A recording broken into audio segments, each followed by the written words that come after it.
Spooky story time. Some years ago, I worked as a missionary for the Mormon Church. I spent 2 years teaching English and preaching my religion in Thailand. This is just the backstory of why I was chilling in a developing nation for so long. Don't get hung up on the religion details. I encountered a few exceedingly odd things myself during that time, and also heard a few stories from other missionaries that might interest you all. Be in Ayutthaya town, about 2 hours outside the main city, Bangkok. Former capital of Thailand, since fallen to ruins. They have these tiny houses on pedestals everywhere that work as shrines. People's ancestors live in them, as well as other spirits, while they wait to get a new body or something to that effect. It's common to leave gifts of flowers or drinks to them. It's also generally considered the spirits in them will starve if not given food or drink and will leave to haunt you and suck your life force. It's a ubiquitous rule that we as missionaries do not mess with or touch those shrines. Not for spooky reasons, it's just disrespectful to do so. One of my partners, we call our partners companions, took a photo of one once and got a dirty look from a nearby vendor. I had other reasons for not wanting him to take that photo. 8 months into the service, visiting a convert that lives in a wooden apartment complex in the jungle. One of the shrines is near the front gate. It's small, but really pretty, with high-quality ceramic figurines kneeling and praying as a group inside. I'm focused on one figurine of a woman in a traditional dress. That figure's ceramic head suddenly looks to its left, directly meeting my gaze. Tiny pop as the neck somehow moves as naturally as a human head. Sounded like someone took a small breath in. I jump back. The figurine stays in the exact same position, like it had always been that way. My current companion is a prick. I don't inform him. Never peek into or get close to those damn houses ever again. Nothing else spooky happened to me in that city. Eventually, I got moved into a district in Bangkok. Legit, 50 million people in the city. Smells like sewage and CO2 emissions 24/7. The people are really nice though, so that's a plus. Occasionally take sweet pleasure in thinking the missionaries in America get screamed at on the daily. I learned the apartment that we elders, male missionaries, currently live in is a newer rental. Roughly 8 months ago, before I first got to Thailand, the sisters, or female missionaries, had a poltergeist situation at their apartment. Small, older building of 4 floors. The sisters lived on the 2nd floor. They kept finding small objects moved around while they were gone. The native Thai sister is adamant the place is haunted. Sister from America does not buy it at first. Things change when they walk in, only to have their microwave get thrown at her coming home one night. They buy a new microwave and ask the elders to come and bless the house. It doesn't work. The bunk bed gets shaken while they sleep. Objects still getting thrown at them or go missing. They come back to every faucet turned on. It all comes to a head when the American sister is staring out the window down at the parking lot. A body goes flying past the window, ragdoll style. The dude on the 4th floor directly above them decided to suicide by jumping out his window. The sister just happened to be brushing her teeth at the exact moment he passed by before splattering on the parking lot below. She goes hysterical, even more so when she finds out the poor guy was real. They get permission to move apartments. They trade apartments with the elders until they find the apartment I currently live in. Both sisters were almost finished with their mission service anyways, so the elders take it, so the sisters don't need to pack their bags again in 2 weeks.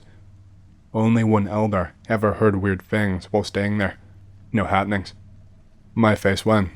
That ghost hates women. I keep hearing noises in the walls at the local church building. Some animal, probably a medium-sized lizard, got in through the drainage.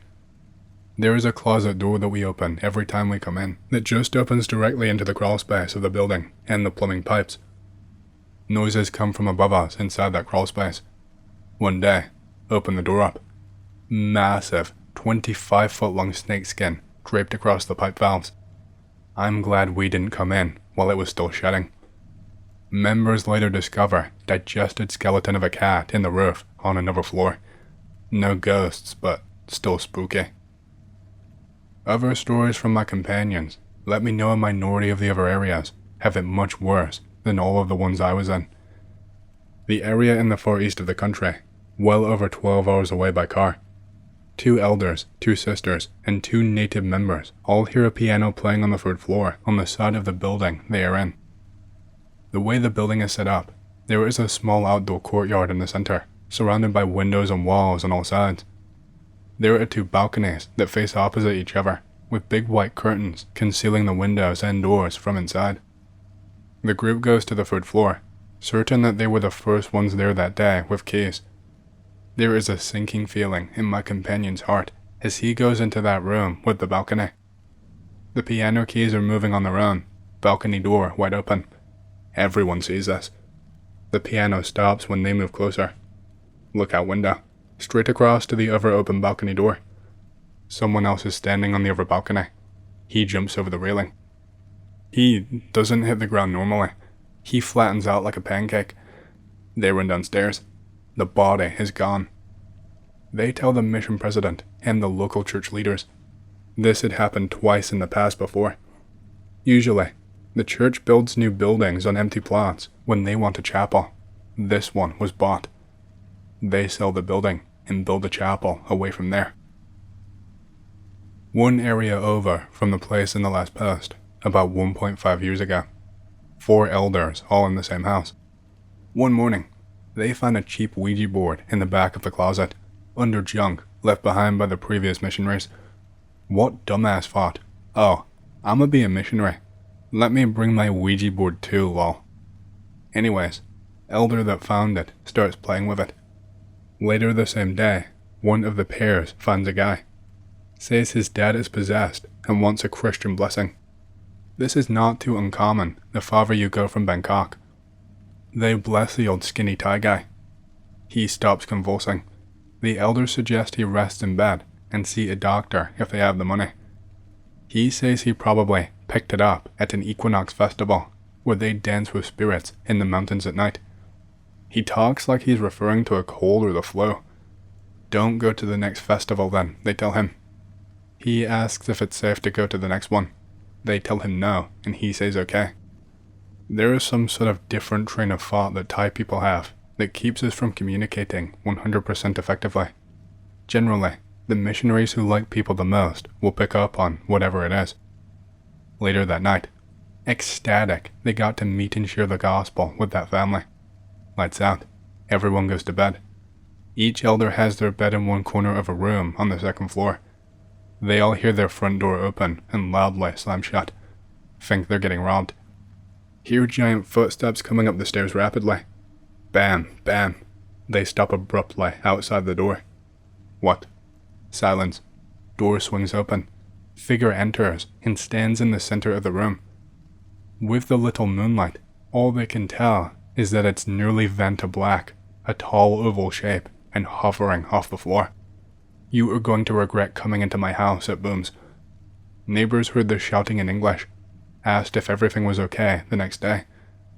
It leaves the way it came, closing the door, clambers down the stairs. Don't hear the front door open again. They all start screaming, turn on the lights, barricade the door, phone the mission president, take turns watching through the night. President books a flight, travels all night in a suit and tie, arrives in pristine condition to disheveled, sleep-deprived elders. He asks what they think let the spirit into that house. They admit to playing with the Ouija board. He has them throw it out, and then blesses the house. Leaves. Neighbors tell the elders a dark figure stayed hovering outside the front door to the missionary house at night for the next few nights, off and on. They lolled and asked them if they went to the mountain festival last week. There is apparently a stigma that spirits of Thailand will tend to be malevolent towards foreigners and non-Buddhists. They don't particularly hate foreigners, to my understanding, but it is a vague stereotype, if that makes sense. One area in the central north of the country has a medium-sized temple that's prominent in the town the elders are in. They usually bike down the thinner road, splitting the grounds in two. This is socially acceptable, not anything that people would find offensive. They don't go down that path at night. Instead, take the main roads with traffic lights for an extra 20-minute commute. The local legend is that the guardian spirit of the temple was murdered by early foreign visitors in his lifetime centuries ago. Any foreigners that enter the boundaries of the temple at night will be followed by him. The spirit goes unnoticed until they return home, where the foreigner or some of his family members die. Every time someone in a cursed family dies afterwards, rain comes to the rice fields around the town. There are warning signs detailing this curse that has been going on since France colonized Vietnam. The warning signs were all in Thai. Don't know the name of the temple because the elders were moved out of the region due to lack of converts into a region named Lopburi. These next couple stories are all from one guy who I met and worked for a whole day with. We will call him Elder S. Elder S did not understand Thai very well in his first 2 weeks in Thailand. None of us ever did. He and his companion who was training him get greeted by a fortune teller dude on the streets. Says he wants to trade messages. Older missionary is going home next month. Figures he wants to talk Buddhism too. They go in and begin doing their thing. He responds to questions with a funny smile on his face, said Elder S. His companion stops talking. The man keeps talking with a weird expression he's never seen anyone from this country do before, wondering if this guy in this wooden shack is actually from America or something. Companion suddenly gets up, appears nervous, says they need to leave now. The guy had started saying all this stuff about his family, 2 dogs, the school he went to, how he knew what type of toothpaste he liked because he, the guy, watched him use it since he was a kid. He doesn't look like a guy to the missionary anymore. He is possessed or something. Says he has not been watching that closely, or else he'd know talking to the elders was pointless. The Thai dude smiles, asks him if he really thinks he's going to do anything. Says he'd been in that country since the word king existed. The missionary calls him a lizard in Thai, a curse word that usually gets your ass beat if you use it, and they left. Besides that and the next story, Elder S had his first 2 months in Thailand pass uneventfully. One evening, he is biking with a new companion back to their house. It's on one of the unlit paths, outside of town at sundown. Notices the tall bushes off to their side, rustling on the other side of a field on the left. It's angled at his general direction, even though there is no animal that could keep up with his bike. Grass continues flattening until whatever is causing it is right next to him, off the trail. He picks up speed to catch up to his companion, and it trails off. He ended up going back relatively near the area later on his preparation day. Prep day is basically the designated day when we get to relax, do laundry, email, and call home. Also, when we go sightseeing. The group of missionaries Elder S is with decide to go up a small mountain in the area. They are biking on their way there at like 5:30 a.m., all 8 missionaries in the district. Suddenly, one of them in the back of the bike group cries out and falls. He says something massive swept over their heads just now in the darkened sky and moved across the fields in the blink of an eye. He jumped so hard he fell off his bike. Everyone looks over at the fields. He shouts, "There it is," and at least 3 people see it. The sisters and Elder S do not say anything. Only that first elder, his companion, and the district leader. Had it not been for the DL, they probably would have thought it was BS. They said that a UFO just landed 2 fields over after circling around and coming towards them. They get convinced to cross that field and peek through the tall grass. They're not seeing or hearing anything. Elder S and the whole group suddenly see a light like a fire coming through the grass. The 3 that actually saw it creep forward the most, slowly going through the grass. At a certain point, Elder S can just barely see the back of their heads. All 3 of them turn around and run back to their bikes. They yell at everyone to run. Said that there was a group mutilating cattle.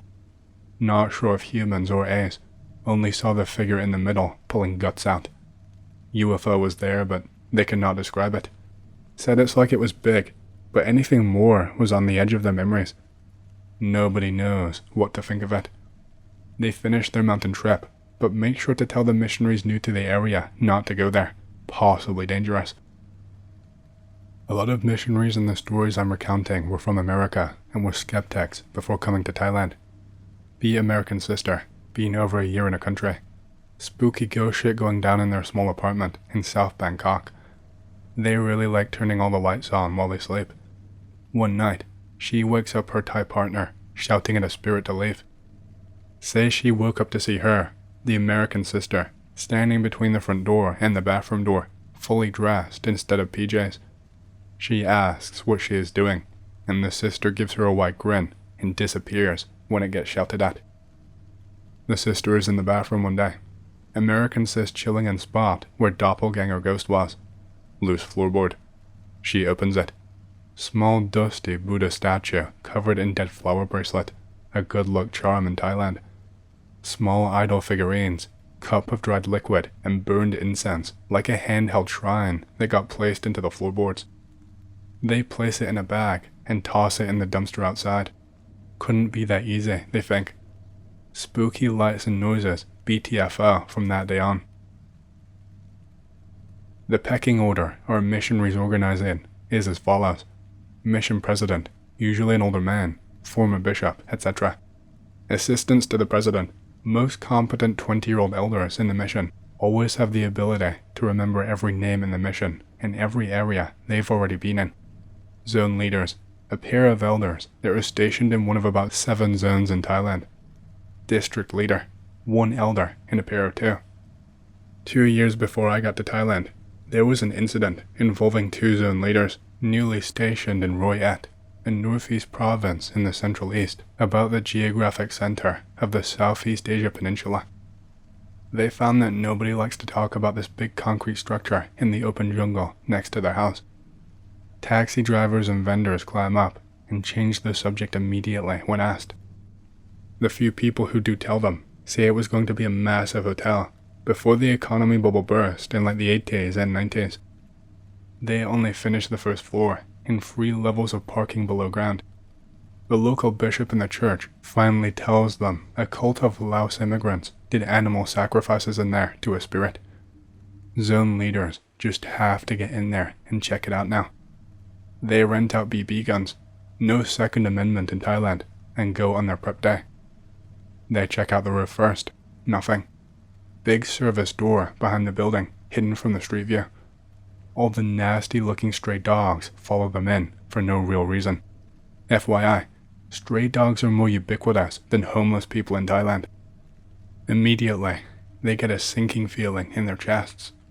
They look back. The doors won't close on them. Dogs are the only ones there. About 20 in all. Big group, but not weird for this area. Nothing interesting in here. They go down the stairs to the next floor.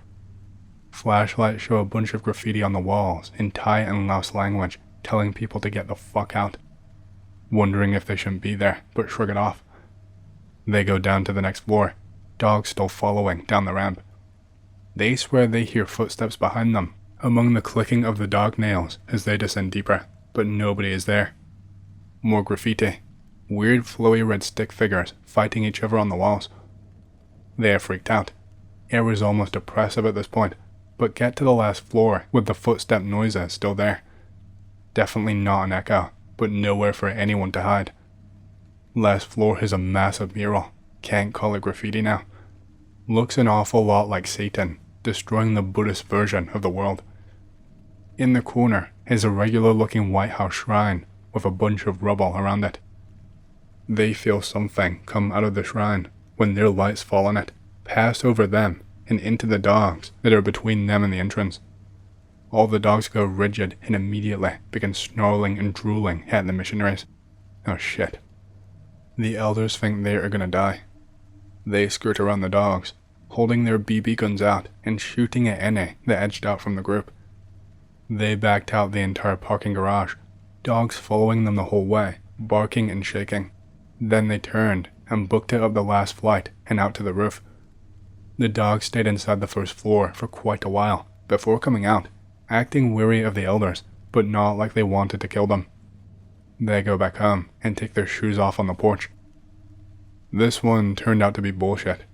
One of my good friends in the mission got sent to that same area years later at the same house. No notable parking garage in sight. Any locals he asked, and he asked a lot, had no clue what he was talking about. It's possible that it happened such a long time ago that people eventually got the area wrong, but I heard the story 3 different times, and each missionary embellished different parts of it. Nobody could ever give me names, only the person they heard it from.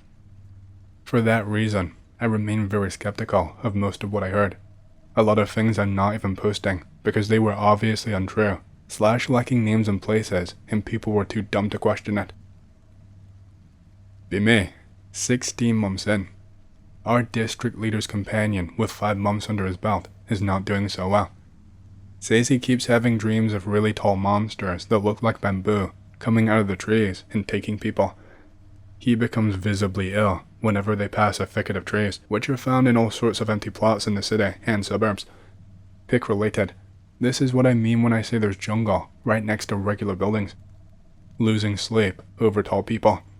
Eventually goes back to America for stress-related issues. Probably was not anything spooky, but poor guy was not handling life very well. Godspeed to that guy. Be me. Have a bad habit of licking on my teeth when they feel dry. People tend to look at me when I do so. No custom that should make licking my lips or teeth in public rude. Native member eventually asked me if I'm trying to scare people. One of the local legends is of a diseased corpse that flies around as a head with all its organs hanging out at night and has to eat garbage or dog feces. During the day, it walks around and hides the base of its neck with its claws. It seeks out pregnant women or children to feed on them or their amniotic fluid, constantly licking their lips in anticipation of a real feast. Wonderful. Notice from day 1, most walls have glass shards cemented into them. Barbed wire fences and gates with ornamental spikes on top are also extremely popular. Find out that the head ghost is afraid of snagging its organs on it as it peeks in houses. This works with most of the spirits as well. They are all afraid because the flying head ghost is afraid of it. Glass shards on walls are almost everywhere. Figured people just didn't want birds on the walls. There's not too many different customs, but that was a strange one that I never would have guessed.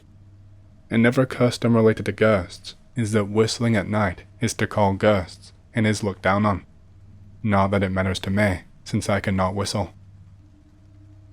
Shortly after the episode with the guy having nightmares, I got assigned to the same area with my friend, who was in Royette. One night we get around to ghost stories. His family has some experience with skinwalkers. His grandpa was a US government worker. His job was to visit Native American reserves and document all the rituals and community dances that they did. Tax dollars at work. Most tribes are actually happy to see their culture documented under official purposes. Pretty cool job. This Navajo tribe in North Nevada finishes their last dance as it is getting dark. Other guys say something to the guy in charge and laughs. He shrugs and says in English to my friend's grandpa, "We usually don't do this in front of outsiders, but just this once, since it's dark." It's a spirit calling dance. No details given on what it entails, but nothing too weird apparently. Put a tuft of animal fur in a sack at the end, and put it on a pole nearby to finish. Navajo leader explains, any spirit that comes would likely be unfriendly, since they have no real reason to call on it, and the fur is a token of respect. Everybody goes to sleep. Grandpa and translators are asleep in RVs, away from the main camp, woken up by shouting an hour later. Friend's grandpa pokes his head out the door. Navajo guy jogs up and says to stay in his RV. "You don't need to worry about this, trust me," he says. Grandpa looks over. Extremely tall figure, silhouetted by fire. Tribe is gathered around it and looking up at it. At least 2 meters. Grandpa calmly locks the door and goes back to sleep. Nothing else happens in the morning. I got 2 more skinwalker stories heard on my mission. Should I post them, or just go back to stuff in Thailand? While they are technically original and come from non-4chan browsers, it's nothing you haven't heard before. Still good, IMO. I have just a couple more stories from Thailand now. The last one that I heard from someone else came from 2 elders I had seen before, but never really talked to. Someone else told me what happened with them. They're in a district up north in Chiang Mai. There is a religious gate at the edge of a small village. They visit and teach it often. Imagine like a red Shinto gate from Japan, but smaller, unpainted, splintery wood with Sanskrit and Thai on it. It just leads into the woods and a couple slender statues 50 feet away. They tell them the gate takes you to hell at nighttime. Why would you live next to a gate to the underworld? They don't buy it. Of course, one Wednesday night, they go through the gate to check out the statues by the woods. Everything seems suddenly darker after going through the gate. They walk up to about 10 feet away from the statue. It's a common, bipedal lion guardian statue, making an OK sign with its hands as a gesture of peace. Its hand flips from the OK sign to beckon them forward in one smooth motion. They turn and run back to the village. Also realized they could not hear anything very well while near the woods. Never go through that gate ever again. Be elder and on. 1 month left on my service time. End up in the area Elder Short finished his mission service at, Lotbury. Oldest missionary in the mission. Thai is amazing compared to when I first started. Feels good, man. Lots of interesting places to go to. One prep day, our district decides we want to go to a mountain. There is a small shrine halfway up, with a cave Buddha, literally a statue of Buddha inside a small cavern for worship. Talk with an old monk for a while about his life on a mountain all day. Lots of physics textbooks on the bookshelf just inside. Cough a lot because allergies. He picks a weed and beckons us to sit in the main room while he brews a herbal tea.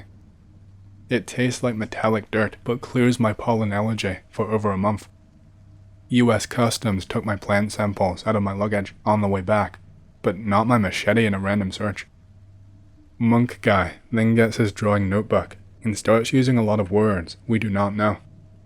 Thai is not so good now, Elder Anon.